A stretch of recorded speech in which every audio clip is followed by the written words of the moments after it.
daawadayaal ku soo dhawaada saxafi film Soomaaliya baad ka dhigtaan barnaamijyada aynu kaga hadalno arrimaha Bollywood ee dalkaasi Hindiya. barnaamijkan waxaynu kaga hadli doonaa aktarka caanka ah Ajay iyo Rampeer oo weerar ku qaaday Hritick Roshan oo aabaha dhalay jilaaga caanka ee Hritick Roshan.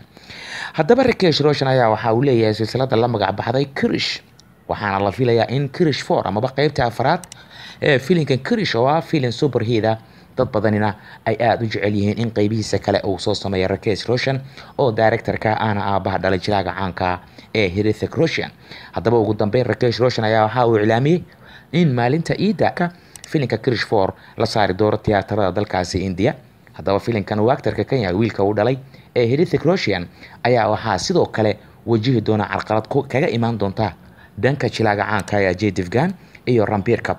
waxaa la qorsheynayaa filimka ay wada daadihin doonaan labada jilaa ee Rampeer iyo Ajay iyo filimkan Krish 4 oo wato Hritick Roshan inay foodo isdari doonaan maalinta ciida Christmaska amaba waxaad u taqaanaan Christmaska dhamaadka sanadka 2020.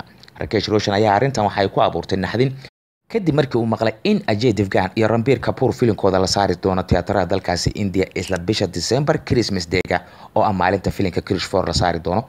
haddaba Krish 1 iyo 2 iyo 3 ayaa lacaga badani ka soo xaroodeen.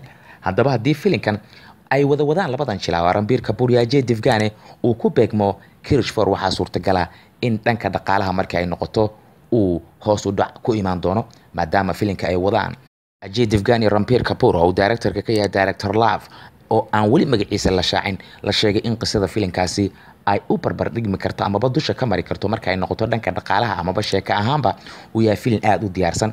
arintan ayaa cabsi waxaa ka qaba Hritick Roshan oo dadka iskale ahna mulkiilaha filimkan Krish 4. qaybihii hore ee filimkan 1 iyo 2 iyo 3 ayaa markii dunida laga daawaday aad loogu amaanay qaab jilinka uu ku soo bandhigay Hritick Roshan iyo qaabka director-ka ee isla aabihiisa Hritick Roshan.